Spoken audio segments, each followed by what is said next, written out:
Jackson Reed stood at the altar, jaw clenched so tight he could hear his teeth grinding. In 10 minutes, he was supposed to marry a woman he'd met 3 times. A woman the whole town called the Old Maid. A woman who had no more choice in the matter than a calf at branding time. The banker's voice was a cold echo in his head. Marry within the month, or lose the ranch. It was a death sentence either way. He could feel the eyes of the town on his back, the whispers slithering through the pews. They thought they were saving him. Saving his little girl. Saving his land. They had no idea they'd just lit the fuse on a powder keg. Just 2 weeks ago, he was in Morrison's office, practically begging. The drought had taken half his herd, and the debt was a noose tightening around his neck. Morrison had leaned back in his leather chair, a snake-like smile playing on his lips. "I've got a solution for you, Reed," he'd said. "The town committee feels you need a wife. For that little girl of yours. We've found the perfect candidate." Jackson had laughed, a raw, bitter sound. "I buried my wife 6 months ago, Morrison. I'm not in the market for a new one." But Morrison's smile never faltered. "Then you'll be burying your ranch too. Marry Lillian Hartwell by the end of the month, or I call in every last cent you owe." There was no choice. It wasn't a suggestion. It was an order. The very next day, the town's chief busybody, Mrs. Henderson, had shown up at his door with the solution in tow. Lillian Hartwell, 28 years old, which in this part of the country made her a fossil. She was the school teacher, arrived from Boston 3 years back under a cloud of mystery. The kids were scared of her, and the men were intimidated by a mind they knew was sharper than their own. She was tall, severe, and wrong for him in every way a person could be. What Jackson didn't know was that Lillian was trapped in a cage of her own. Back in Boston, she'd been engaged to a society prince, only to find out he already had a wife. The scandal had shattered her life. Her father, a respected doctor, had died of a broken heart. She'd fled west to disappear, to teach children on the frontier and forget the whispers of damaged goods. But the whispers had followed her, and now she had her own ultimatum. The school board chairman, a man named Williams who was thick as a post and twice as dense, had cornered her just yesterday. "Miss Hartwell, the board feels it's improper. A woman of your age, alone. People are talking." Lillian had stood tall, her Boston spine ramrod straight. "My personal life is not the board's concern." Williams had just shaken his head. "In this town it is. Marry Jackson Reed and keep your job, or be on the next stagecoach out of town."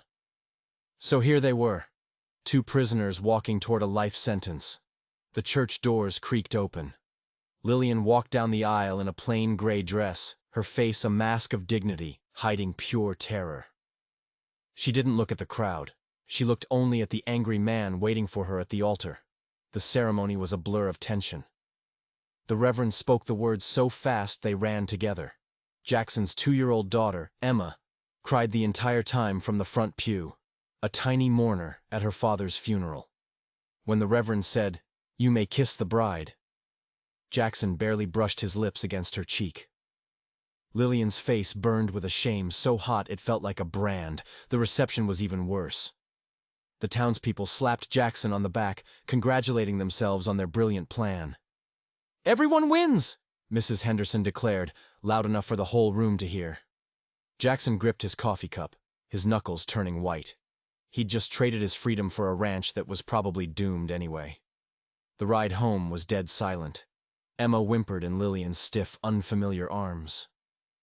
When they reached the farmhouse, Lillian stepped out of the wagon and stared at the place.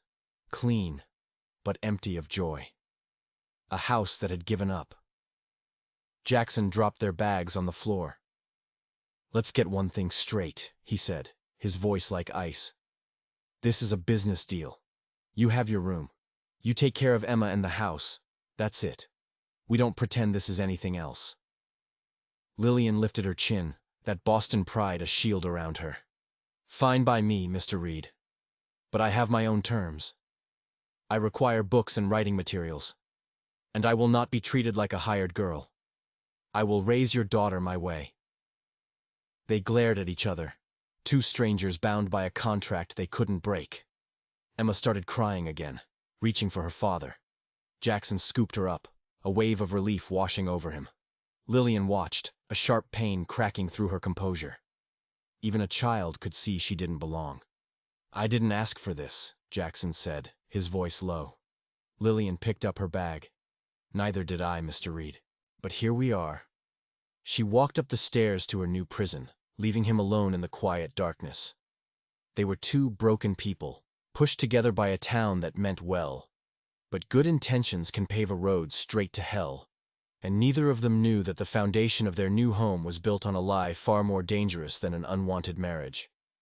The first week was a silent war. They moved around each other like ghosts, two resentful shadows in a house too small for their anger. Lillian, with the efficiency of a military general, began reorganizing everything. She cleaned, she sorted, she imposed a Boston logic on his rustic chaos. Jackson, in a petty act of rebellion, would move things back as soon as she was done, trying to preserve the memory of his late wife, Sarah. He was clinging to a past that was already gone. Little Emma was caught in the crossfire. The tension in the house made her anxious and prone to tantrums. She refused to let Lillian feed her, threw toys whenever Lillian tried to play, and clung to Jackson like he was the last solid thing in her world. Lillian treated childcare like an academic subject, reading to the toddler from dry educational books and trying to enforce a strict schedule. It was a disaster.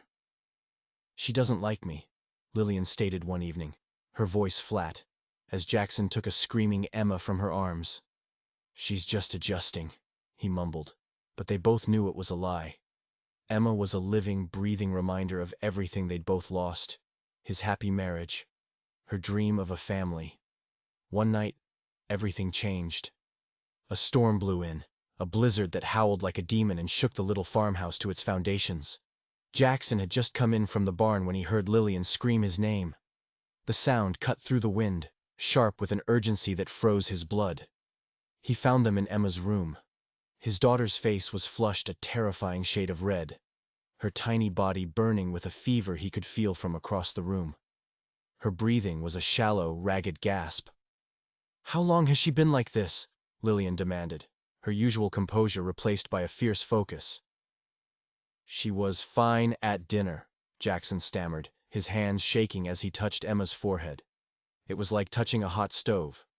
His mind flashed back to Sarah's death. How quickly a simple sickness had turned deadly. How helpless he'd been. "We have to get her to the doctor," he said, grabbing for his coat. Lillian's hand shot out and gripped his arm. "Look outside, Jackson. We'd never make it. The cold would kill her before we got a mile." He looked.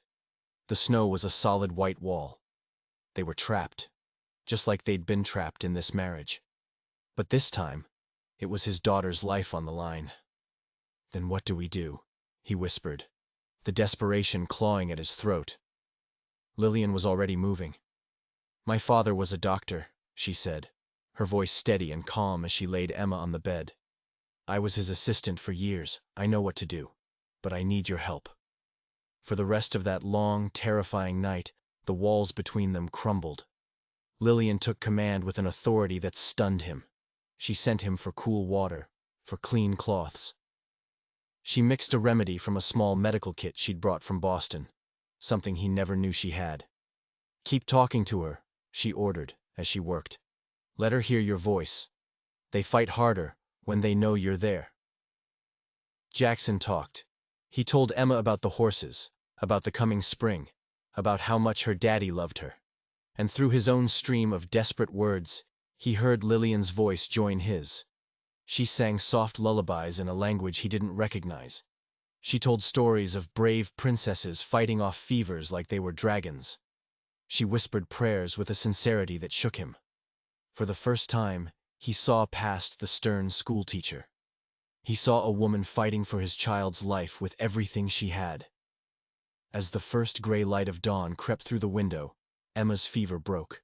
Her breathing evened out, and she fell into a deep, peaceful sleep.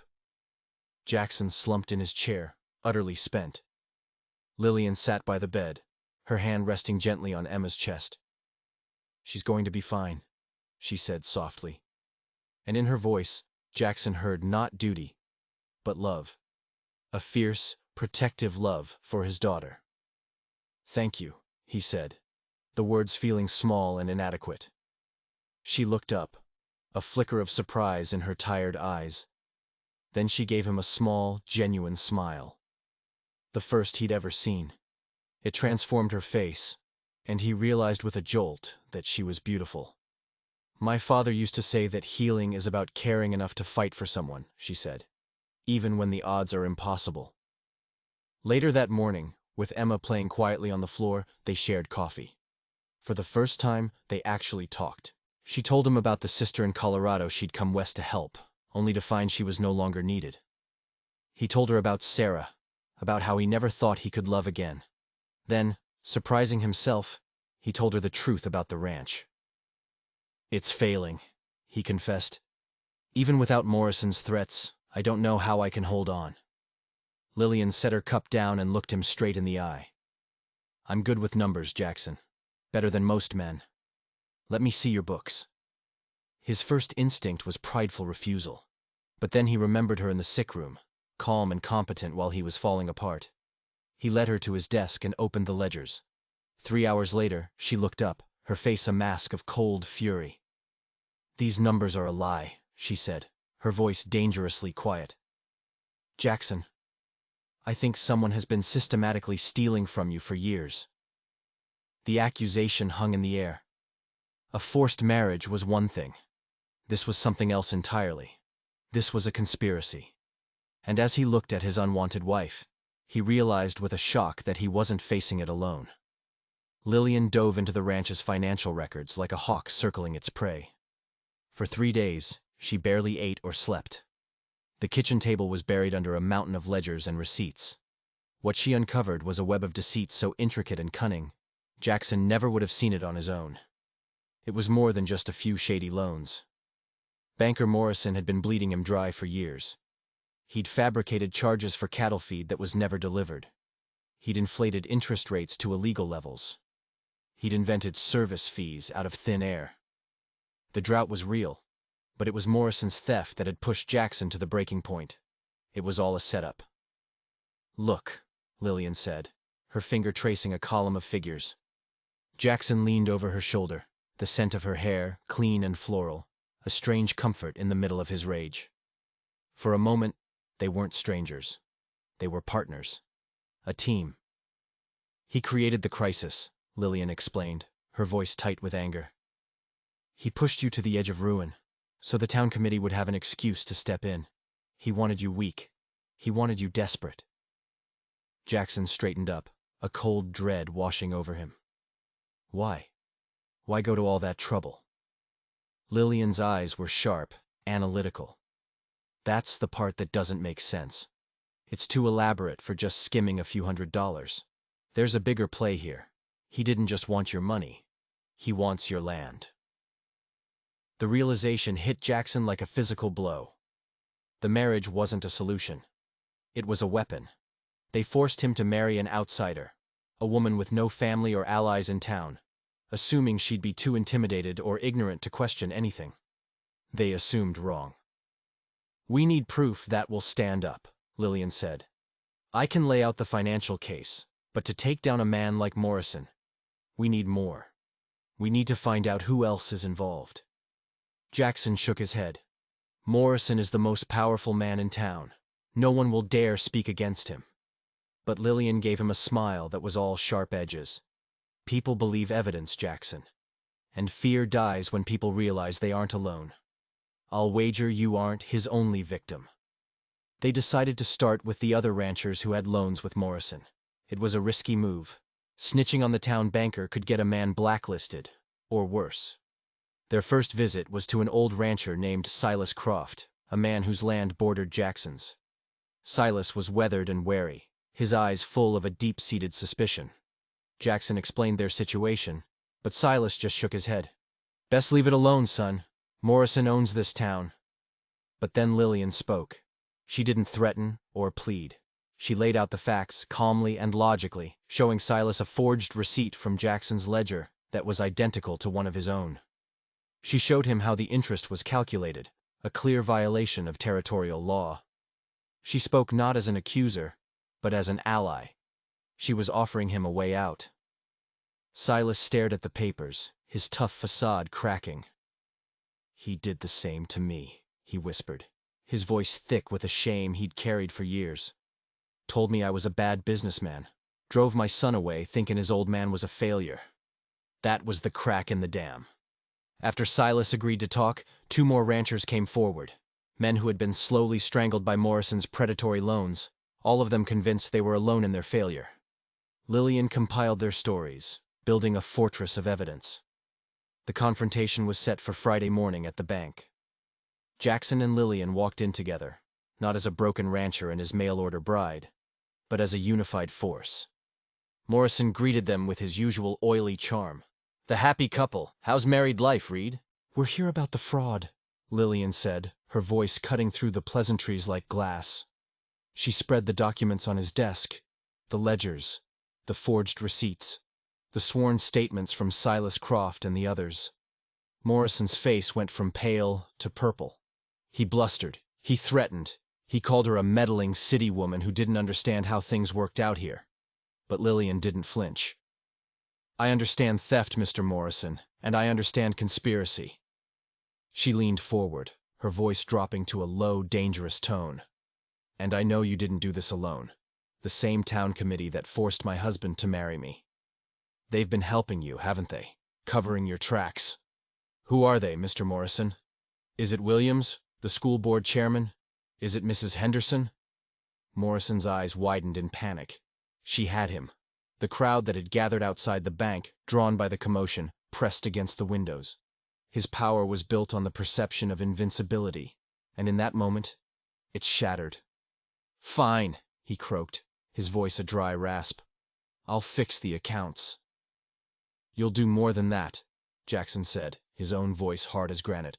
"You will provide full restitution, to everyone you've cheated, and you will give us the names of your partners." They walked out of that bank into the sunlight, leaving the ruins of a petty tyrant behind them. That night, for the first time, the house felt like a home. Jackson opened a bottle of wine he'd been saving. "To you," he toasted, looking at Lillian across the table. "You should have been a lawyer." She laughed, a sound that was starting to become familiar. "They don't let women be lawyers, but they do let them be wives." Their eyes met, and something electric passed between them. It wasn't just gratitude anymore. It was respect, admiration, and something else. Something deeper and more dangerous that neither of them was ready to name. The war for the ranch was won, but they had just made enemies of the most powerful people in town, and the real battle was just beginning. In the weeks that followed their victory over Morrison, a fragile truce settled over the farmhouse. The tension was gone, replaced by a tentative curiosity. They started talking, really talking, in the evenings after Emma was asleep. He told her about his dreams for the ranch, dreams he thought had died with Sarah. She told him about Boston, about the intellectual world she'd been forced to leave behind. They were 2 incredibly different people, from 2 different worlds. Yet they found a surprising amount of common ground in their shared stubbornness and sharp minds. The physical space between them began to shrink too. They'd brush shoulders in the kitchen. Their hands would touch as they passed a cup of coffee. Each accidental contact was a small spark in the quiet house. Jackson found himself watching her, noticing the way a stray piece of hair would fall across her forehead when she was concentrating on the account books, or the unexpected warmth in her smile when Emma made her laugh. He was starting to see the woman, not the arrangement. Emma was the bridge between their 2 separate islands. The little girl, no longer caught in a web of anxiety, began to blossom. One afternoon, she ran to Lillian with a scraped knee, crying, "Mama Lily!" Without a second thought. Lillian froze, her eyes wide with shock, before she gently cleaned the cut and kissed it better. Jackson watched from the doorway, his heart twisting in his chest. A part of him felt a pang of guilt, a betrayal of Sarah's memory. But a larger part felt an overwhelming sense of rightness. This was a family. It wasn't the one he'd planned, but it was real. Their fragile peace was shattered by the arrival of a letter bearing a Boston postmark. It was addressed to Lillian. She read it with a face devoid of all emotion, then passed it to Jackson without a word. It was from a lawyer. Her former fiancé, the man who had ruined her, was now a widower. His wife had died, and he was formally and publicly apologizing for his youthful indiscretion. He was offering her a chance to return to Boston, to restore her name and take her rightful place in society. He was offering her the life she was supposed to have. The letter was a bomb dropped into the middle of their quiet life. It represented everything Lillian had lost, and everything she could now regain. A world of comfort, respectability, and intellectual peers. A world away from dust, drought, and a marriage of convenience to a rough-hewn rancher. "What are you going to do?" Jackson asked, his voice carefully neutral, though his stomach was churning with a feeling he refused to name. It felt a lot like fear. "I don't know," she said quietly, folding the letter. "He destroyed my family. My father. My father died because of the shame he brought upon us." But there was a flicker of something in her eyes, a longing for the world she'd been ripped away from. The unspoken question hung between them for days. Was this life, their life, enough? Was he enough? The town dance was their first public outing since the bank incident. The remaining members of the town committee, their power diminished but their resentment simmering, watched them with cold eyes. But most of the town now saw them as heroes. They were no longer the mismatched couple. They were the Reeds, the couple who had stood up to the corruption that had plagued the town for years. Lillian wore a borrowed blue dress, and with her hair softened around her face, she looked breathtaking. Jackson couldn't take his eyes off her. When he asked her to dance, her hand in his felt like it belonged there. "We're good at this," she murmured, her face close to his. "At what?" he asked, his voice rough. "Pretending," she said, but the smile in her eyes told a different story. They weren't pretending anymore. The spell was broken when a man stumbled through the doors of the town hall, his face pale with panic. "It's the Weatherbys!" he shouted. "They're here! Sarah's parents!" Jackson's blood ran cold. The Weatherbys. They had despised him from the moment he married their daughter, believing a poor rancher was beneath their wealthy Boston family. They hadn't even come to Sarah's funeral. Why were they here now? He and Lillian rushed home, a sense of dread hanging over them. They found them waiting on their porch. Mr. and Mrs. Weatherby, dressed in funereal black, their faces set like stone. And standing beside them was a lawyer, holding a sheaf of papers. "We're here for our granddaughter," Mrs. Weatherby announced, her voice dripping with disdain as she looked from Jackson to Lillian. A child should be with her proper family, not in this hovel with a stranger. The lawyer stepped forward and handed Jackson the papers. It was a custody petition. They were suing for Emma. Their claim? That Jackson was an unfit father, proven by his financial instability and his hasty sham marriage to an adventuress of questionable character. They were going to take his daughter, and they were going to use the very arrangement that saved the ranch to destroy his family. The custody hearing was a nightmare. The Weatherby's lawyer, a slick talker from Boston, painted a picture of Jackson as a desperate, failing rancher who had entered into a loveless marriage purely for financial gain. He twisted the story of their fight against Morrison, portraying them not as heroes, but as reckless vigilantes who had made powerful enemies and put their child in danger. He brought up Lillian's past, the scandal with her married fiancé, painting her as a woman of loose morals, an unsuitable guardian for a young girl. The town, which had so recently celebrated them, was now divided. The remnants of Morrison's cronies on the town council sided with the Weatherbys, providing testimony that painted Jackson and Lillian in the worst possible light. It was a coordinated attack, a vicious act of revenge. Jackson and Lillian felt the ground crumbling beneath them. How could they prove their marriage was real? How could they prove their family was built on love when its foundation was a business deal? They were losing. Jackson could feel it. The judge, an old traditionalist, was clearly swayed by the Weatherbys' wealth and social standing. He looked at Lillian with suspicion, at Jackson with pity. Despair was beginning to set in. On the last day of the hearing, Lillian was called to the stand. She looked small and vulnerable, but when she spoke, her voice was clear and steady. She didn't talk about law or finances. She talked about Emma. "I did not give birth to Emma Reed," she began, her eyes locked on the judge. "But I have held her through fevers in the dead of night. I have taught her the names of the wildflowers that grow in our meadow. I have rocked her back to sleep after nightmares. Love, Your Honor, is not about biology. It's about showing up. It's about choosing to be a mother every single day." Her voice cracked with emotion. "The Weatherbys can offer her wealth. I can only offer her a home. I can only offer her my whole heart."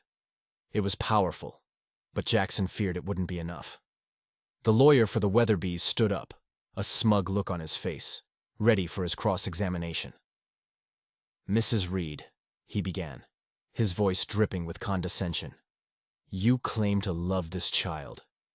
Yet isn't it true that you recently received a proposal to return to Boston, to a life of comfort and wealth with your former associate?" A gasp went through the courtroom. Jackson's heart stopped. Lillian paled. The lawyer had found out about the letter. "Did you, or did you not, consider abandoning this so-called family for a better offer?" the lawyer pressed. Lillian looked cornered, trapped. The whole case, Emma's entire future, balanced on her answer. She took a deep breath. "Yes," she said, her voice ringing with a newfound clarity. "I did receive such an offer." The lawyer smiled, sensing victory. "And what was your reply?" Lillian looked past the lawyer, past the judge, her eyes finding Jackson's in the stunned courtroom. "My reply," she said, her voice soaring with a strength that brought tears to Jackson's eyes, "was that my rightful place was no longer in Boston. My rightful place is on a dusty ranch in Wyoming. My rightful place is with my husband, and my rightful place is with my daughter, Emma." But the lawyer wasn't done. He pulled out one last, devastating weapon. "Your Honor," he said, turning to the judge, "we have one final piece of evidence, a letter, written by the late Sarah Reed Weatherby shortly before her death." He handed a document to the court clerk. In it, she details her husband's financial incompetence and expresses her grave concerns for her daughter's future should she remain in his care. She explicitly states that in the event of her death, she wishes for custody of her daughter to be granted to her parents. It was a lie. It had to be a lie. Sarah would never do that. But as the clerk read the letter aloud, Jackson recognized his late wife's handwriting. The words were a knife in his heart, a betrayal from beyond the grave. The letter sealed it. He could see it in the judge's eyes. The Weatherbys had won. They were going to lose Emma. That night the farmhouse was silent as a tomb. They had lost. The judge would make his ruling in the morning, but it was a formality. Emma was asleep upstairs, oblivious to the fact that her world was about to be torn apart. Jackson sat at the kitchen table, Sarah's letter on the table in front of him, his world shattered. He had not only lost his daughter, but the memory of his first wife was now tainted by this inexplicable betrayal. "It doesn't make sense," Lillian said, her voice a ragged whisper. She had been staring at a copy of the letter for an hour. The handwriting is hers, but the language, financial incompetence, fiduciary responsibility. It doesn't sound like a rancher's wife. It sounds like a banker. It sounds like Morrison. A tiny spark flickered in the darkness. Lillian stood up and began pacing, her mind working furiously. The custody battle, the Weatherbys showing up out of nowhere. It's all connected. Morrison's revenge. He couldn't ruin you financially, so he decided to ruin you personally. He conspired with the Weatherbys. He must have. "But the letter, Lillian," Jackson said, his voice hoarse. "It's her handwriting." "Is it?" Lillian said, her eyes gleaming with a sudden, fierce intensity. "Or is it a brilliant forgery?" Morrison knew Sarah. He had access to her signature on bank documents. Jackson, think. When did Sarah write this supposed letter? "The lawyer said it was dated a week before she died," Jackson replied. Lillian's eyes widened. "A week before she died," she repeated slowly. "Jackson, Where did you keep your important papers back then? Your deeds? Your loans? In the strongbox at the bank, he said. At Morrison's bank. Lillian slammed her hand on the table. That's it. It has to be. Sarah didn't write that letter. Morrison did. He forged it. He's been planning this for years. This was his endgame all along. If he couldn't steal the ranch, he would steal your child and hand the ranch's heir over to his allies, the Weatherbys. It was a wild theory, a desperate gamble, but it was the only thing they had. How do we prove it? Jackson asked, a sliver of hope piercing through his despair. We need a confession, Lillian said. And I know just how to get it. The next morning, just an hour before the final ruling, Lillian walked into Morrison's bank. Alone. She told Jackson to wait at the courthouse. This was something she had to do herself. Morrison was sitting at his desk, a smug, triumphant look on his face. Come to beg, Mrs. Reed? He sneered. A little late for that. I'm not here to beg, Lillian said, her voice cold and even. I'm here to offer you a deal. She placed the letter from her Boston fiancé on his desk, the one offering her a new life. The Weatherbys are going to win, she said. Jackson will be broken. He'll sell the ranch for pennies on the dollar. You'll get what you always wanted. But I'm leaving. I'm going back to Boston, and I want my share. Morrison stared at her, stunned. Your share of what? My share of the silence, Lillian said, leaning closer. I know you forged that letter, Morrison. I know you and the Weatherbys planned this whole thing. I'm not going to expose you. Why would I? I'm done with this place. I just want enough money to start over. A small price to pay to ensure your secret stays buried. It was the perfect bait. She was playing to his greed and his arrogance. He believed she was just like him, selfish and opportunistic. He laughed, a low, ugly sound. You're smarter than I gave you credit for, schoolteacher. That letter was a masterpiece, wasn't it? Took me weeks to perfect Sarah's handwriting. The Weatherbys paid handsomely for it. He leaned back, gloating. They get the girl, I get a piece of the ranch when they force the sale. Everyone wins. Not everyone, a voice said from the doorway. Morrison spun around. Jackson was standing there, and beside him, Sheriff Miller. They had heard every word. The look on Morrison's face, the sudden, complete understanding that he had been played, was a sight Jackson would cherish for the rest of his life. They raced to the courthouse, Sheriff Miller dragging a sputtering, defeated Morrison behind them. They burst into the courtroom, just as the judge was about to deliver his verdict. Your Honor, we have new evidence, Jackson shouted. What followed was swift and decisive. Morrison, facing a long prison sentence for fraud, conspiracy, and forgery, confessed to everything. He detailed the entire plot with the Weatherbys, how they had planned to seize Emma, and through her, gain control of the ranch. The Weatherbys were arrested on the spot, their faces a mixture of shock and impotent rage. The judge, his face grim, tore up his original ruling. He declared the custody case null and void, dismissed with extreme prejudice. He awarded custody of Emma solely and permanently to Jackson and Lillian Reed. He looked at Lillian, a newfound respect in his eyes. Mrs. Reed, he said, this court and this town owes you an apology. Emma was theirs. She was safe. As they walked out of the courthouse, Lillian, Jackson, and a confused but happy Emma held tight between them. They were met with a crowd of cheering townspeople. They hadn't just saved their daughter.